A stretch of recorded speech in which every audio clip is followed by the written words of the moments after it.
Working woman असो किंवा लहान मुलाची आई असो किंवा बिझी शेड्यूल असो, अशा वेळेस आपल्याला भाजी बनवायचा सर्वात जास्त कंटाळा येतो. तर आज मी आपल्यासोबत अगदी झटपट असं 15 दिवस टिकणारं काळं वाटण म्हणजेच गोळी वाटण, कांद्या खोबऱ्याचं वाटण याची रेसिपी शेअर करणार आहे.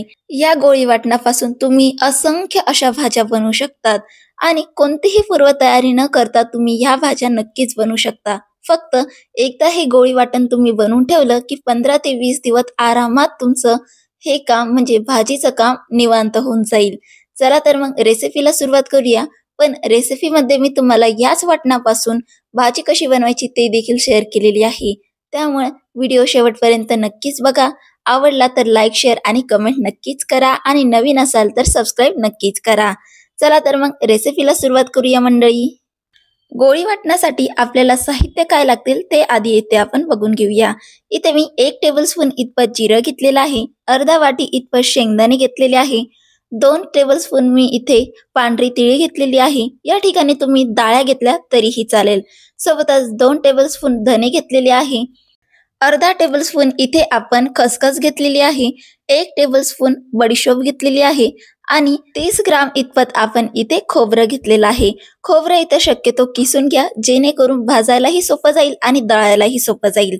सोबतच पुढे इथे मी 15 ते 20 लसणाच्या पाकळ्या घेतलेल्या आहे आणि 2 इंच आलं घेतलेलं आहे. इथे मी 50 ग्राम कोथिंबीर घेतलेली आहे. कोथिंबीर ही गावरान नसल्यामुळे मी इथे जास्त क्वांटिटीमध्ये घेतलेली आहे. तुम्ही जर गावरान कोथिंबीर वापरत असाल तर थोडीशी कमी वापरली तरीही चालेल. सोबतच 3 ते 4 मीडियम साईजचे कांदे मी असे स्लाइसली कट करून घेतलेले आहे आणि काही खडे मसाले इथे आपण घेतलेले आहे. यामध्ये मी 2 इंच दालचिनी घेतलेली आहे, 4 छोट्या इलायच्या घेतलेल्या आहे, 4 ते 5 इथं लवंगा घेतलेल्या आहे आणि अर्धा छोटा चमचा मी इथे मिऱ्या घेतलेल्या आहे. लवंगांचं प्रमाण तुम्ही थोडं कमीच ठेवा, कारण की यांचा फ्लेवर खूप जास्त स्ट्रॉंग असतो. त्यामुळे शक्यतो तुम्ही 2 ते 3 लवंगा जरी घातल्या तरीही चालेल. आता या सर्व जिन्नसांना आपल्याला भाजून घ्यायचं आहे. पण भाजताना शक्यतो फ्लॅट बॉटम असेल असा पॅन तुम्ही नक्कीच वापरा, कारण की फ्लॅट बॉटम मध्ये आपले जे मसाले आहेत ते व्यवस्थित खरपूस असं भाजले जातात. तुमच्याकडे लोखंडाचं वगैरे काही असेल ना किंवा विड्याचं तर ते नक्कीच वापरा. त्यामध्ये अगदी खरपूस असे आपले मसाले आणि सर्व जिन्नस भाजले जातात. माझ्याकडे विड्याचे असे काहीही भांडे नाही, त्यामुळे मी असा फ्लॅट बॉटमचा जो ट्रायप्लायचा पॅन आहे याचा वापर करत आहे. आता सर्वात आधी यामध्ये आपण जे खडे मसाले आहेत हे इथे भाजून घेऊयात. हे मसाले आपण अगदी मंद फ्लेम वरती भाजायचे आहे, जेणेकरून यांचा फ्लेवर अजिबात इथे मिस व्हायला नको. आणि महत्वाचं म्हणजे हे जे मसाले आपण या स्टेजवर जर घातले तर नंतर आपल्याला एक्स्ट्राचा गरम मसाला वगैरे घालण्याची काहीही गरज पडत नाही. पण जर तुम्हाला खडे मसाले घालायचे नसतील तर तुम्ही काय करा, सगळ्या शेवटी 1 छोटा चमचा तुम्ही गरम मसाला पावडर घालून देखील ही पद्धत करू शकतात.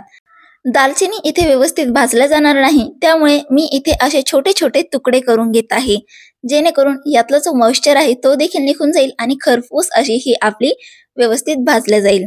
आता यामध्ये आपण बाकीचे जिन्नस घालूया. तर सर्वात आधी येथे मी धने घालत आहे, सोबतच बडीशोप घालत आहे आणि जिरं घालत आहे.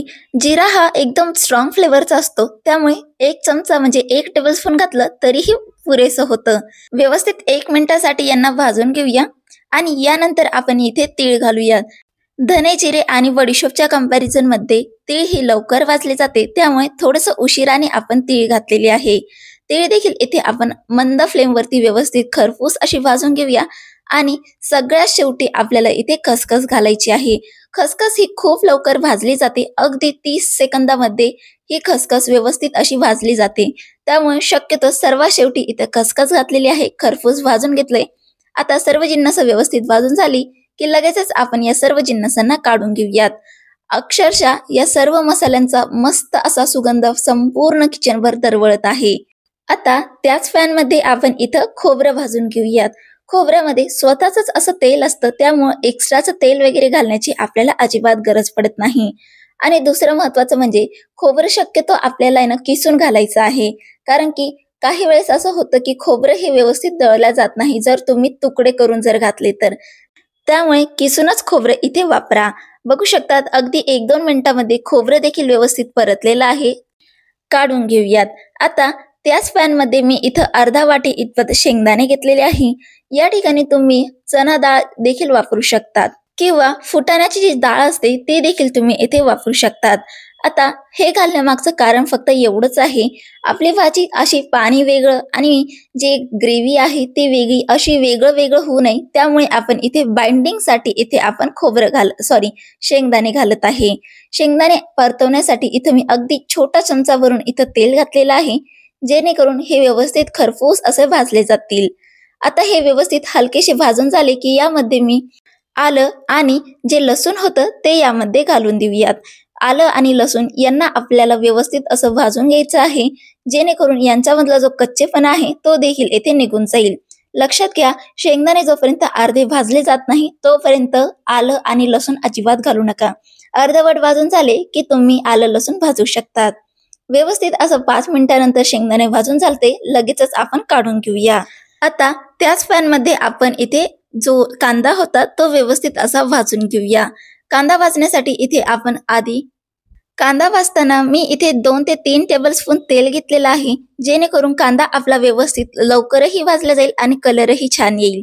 आता कांदा आपला हलकासा ट्रान्सलुसंट झाला की यामध्ये आपण कोथिंबीर घालूया. तसं कोथिंबीर तुम्ही सगळ्यात शेवटी देखील घालू शकतात, पण यामध्ये आपल्याला अजिबात मॉइश्चर ठेवायचं नाहीये, त्यामुळे कोथिंबीर मी या स्टेजवरती घालत आहे. कारण की मी चालता बोलता ही जी कोथिंबीर आहे धुवून घेतलेली होती, त्यामुळे यामध्ये पाण्याचा अंश जास्त आहे. त्यामुळे मी याला थोडंसं लवकरच कांद्यामध्ये टाकत आहे, जेणेकरून कम्प्लिटली मॉइश्चर यामधनं निघून जाईल आणि कांदा देखील व्यवस्थित परतेल, कोथिंबीर देखील व्यवस्थित परतून जाईल. आता मीडियम फ्लेमवरती आपल्याला कांदा व्यवस्थित असा खरपूस भाजून घ्यायचा आहे. कांदा जर इथे कच्चा जर ठेवला तर भाजी ही गुळचट लागू शकते, कारण की कांदा हा स्वतःमध्ये हलकासा गोडसर असतो. त्यामुळे शक्यतो कांदा इथे आपल्याला मस्तपैकी ब्राऊन कलरवर आपल्याला भाजून घ्यायचा आहे. आणि सर्वात महत्वाचं म्हणजे कांद्याचा जो रंग आपण जितकं भाजू त्यावरती आपल्या भाजीचा रंग डिपेंड राहील. तुम्ही जितकं जास्त कांद्याला भाजाल तितकं छान आपल्या भाजीला कलर येईल. त्यामुळे व्यवस्थित आपलं कांदा व्यवस्थित असं भाजून घ्या, त्यामुळे पुढचा कोणताही प्रॉब्लेम आपल्याला येथे येणार नाही. बघू शकतात मस्त चॉकलेटी रंगावरती हे मी व्यवस्थित भाजून घेतलेले आहे. मला हे भाजायला कमीत कमी 5 ते 6 मिनिटं आरामात लागलेले आहे. काढून घेऊयात आणि कम्प्लिटली थंड करून घेऊयात. आता जे बाकीचे सर्व सुके मसाले होते, जसे की खडे मसाले, धने, जिरे, हे सर्व मसाले मी ग्राइंडिंग जार मध्ये काढलेले आहे. लक्षात घ्या, हे सर्व मसाले कम्प्लिटली थंड झाल्यानंतरच मी याला ग्राइंडिंग जार मध्ये घेतलेलं आहे. आता यामध्ये आपण काही मसाले घालूयात.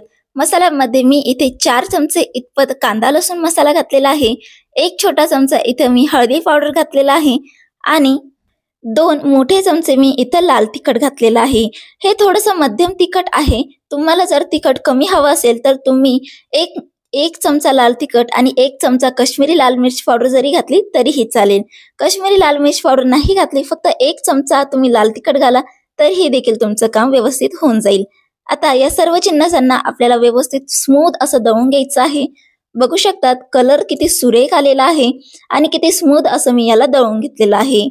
आता एक वेगळ्या ग्राइंडिंग जार मध्ये आपण जे शेंगदाणे आणि कांदे भाजून घेतले होते ते देखील इथे दळून घेऊयात. तर इथे मी मोठा ग्राइंडिंग जार घेतलेला आहे मीडियम साईजचा, त्यामध्ये मी शेंगदाणे आणि कांदे घातलेले आहे. सोबतच यामध्ये आपण जो आत्ता दळलेला मसाला होता तो देखील कम्प्लिटली मी यामध्ये ऍड केलेला आहे. सोबतच चवीनुसार मीठ घातलेलं आहे आणि याला अजिबात पाणी न घालता याला आपण स्मूथ असं दळून घेऊया, किंवा शक्य होईल तितकं बारीक दळण्याचा याला प्रयत्न करा. आणि महत्वाचं म्हणजे याला दळायला थोडासा प्रॉब्लेम होईल, कारण की यामध्ये आपण पाणी वापरलेलं नाही. जर तुम्हाला हे दळायला खूप जास्त अवघड जात असेल तर तुम्ही यामध्ये 2 ते 3 टेबलस्पून किंवा अर्धा कप तेल घालून याला व्यवस्थित असं दळून घ्या. तेल येथे आपलं प्रिझर्वेटिव्हचं काम करेल, त्यामुळे अजिबात काळजी करू नका. अर्धा कप तुम्ही इथे तेल जरी वापरला तरीही हे व्यवस्थित असं 15-20 दिवस आरामात टिकेल. इथे मी 4 ते 5 मोठे चमचे इथं तेल घातलेलं आहे आणि याला व्यवस्थित दळून घेतलेलं आहे. बघू शकतात बऱ्यापैकी स्मूथ हे दळल्या गेलेलं आहे. थोडेफार मोठे चंक्स जरी राहिले तरीही चालेल. आता याला एका बाउलमध्ये मी काढून घेतलेलं आहे आणि बघू शकतात किती मस्त असं आपलं गोळी वाटण तयार झालेलं आहे. याला तुम्ही अगदी 15 ते 20 दिवस बाहेर जरी ठेवलं तरीही हे आरामात टिकेल. फ्रीजमध्ये महिनाभर ठेवा, अजिबात खराब होणार नाही. बघू शकतात याचा टेक्स्चर तुम्ही बघू शकतात, अगदी लाडू सारखं हे फुटत आहे आणि किती छान असं हे दिसत आहे. यामध्येच आपण सर्व मीठ मसाले सर्व घातलेले आहे, त्यामुळे भाजी करताना तुम्हाला वेगळे मसाले घालण्याची अजिबात गरज पडणार नाही. फक्त थोडंसं तेल घाला, हा जो वाटण आहे हे घाला, पाणी घाला, आवडीच्या फोडी घाला आणि तुमची भाजी तयार होऊन जाईल. अगदी 5 मिनिटामध्ये तुम्ही रस्सा भाजी ही बनवू शकता. चला तर मग गोळी वाटण वापरून आपण भाजी बनवून घेऊया. इथे मी 1 ते 1.5 टेबलस्पून इतपत तेल घातलेलं आहे. तेल हलकसं गरम झालं की यामध्ये आपण गरजेनुसार इतपत वाटण घालूया. इथे मी 3 मोठे चमचे इतपत वाटण घातलेलं आहे. वाटण हे ऑलरेडी व्यवस्थित भाजल्या गेलेलं आहे, त्यामुळे अगदी 1 ते 2 मिनिटामध्ये हे व्यवस्थित असं भाजले जाईल. पण जितकं तुम्ही याला भाजाल तितकं छान कलर देखील येईल आणि आपल्या भाजीला चव देखील येईल. त्यामुळे शक्य असेल तर 2 ते 3 मिनिटं आरामात याला भाजून घ्या. आता हे कढईला चिपकत आहे, त्यामुळे इथे मी अर्धा कप इतपत पाणी घातलेलं आहे. व्यवस्थित मिक्स करूया आणि झाकण लावून याला अगदी तेल सुटेपर्यंत आपण व्यवस्थित परतून घेऊया. अगदी 2 ते 3 मिनिटानंतरच तुम्ही बघू शकता व्यवस्थित तेल असं सेपरेट झालेलं आहे. आता यामध्ये तुम्ही तुमच्या आवडीनुसार कोणतीही भाज्या घालून ही भाजी बनवू शकतात. इथे मी हेच वाटण वापरून मी इथे उसळ बनवत आहे. तर मटकी घातलेली आहे आणि थोडंसं मिक्स करून घेतलेलं आहे, जेणेकरून उसळ यामध्ये व्यवस्थित मिक्स होईल. पाणी घातलेलं आहे गरजेनुसार आणि भाजीला व्यवस्थित शिजून घेईल. या वाटणामध्ये आपण मीठ घातलेलं आहे, त्यामुळे भाजीमध्ये मीठ घालताना थोडं बेतानेच घाला.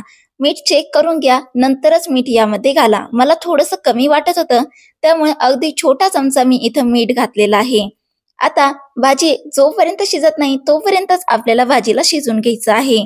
अगदी 5 मिनिटासाठी मी ही शिजवून घेतलेली आहे. मटके देखील आपली व्यवस्थित शिजली की समजून जायचं आपली भाजी शिजली. अशाच प्रकारे तुम्ही इथे बटाट्याची भाजी बनवू शकतात, वांग्याची भाजी बनवू शकतात, मटकीची उसळ बनवू शकतात. कोणतीही भाजी तुम्ही बनवा, आरामात बनून जाईल. बघा 5-6 मिनिटानंतर तुम्ही बघू शकता किती छान असा कलर आलेला आहे. तेल देखील सेपरेट झालेलं आहे. यावरून कळतं की आपली भाजी किती सुरेख झालेली आहे. कशी वाटली रेसिपी मंडळी, मला कमेंट करून नक्कीच सांगा आणि पुन्हा भेटूया अशाच नवीन इंटरेस्टिंग रेसिपीसह. आणि हो, बिझी शेड्यूल असेल तर हे काळं वाटण, गोळी वाटण तुमच्या शेड्यूलमध्ये नक्कीच ॲड करा. चला तर मग पुन्हा भेटू.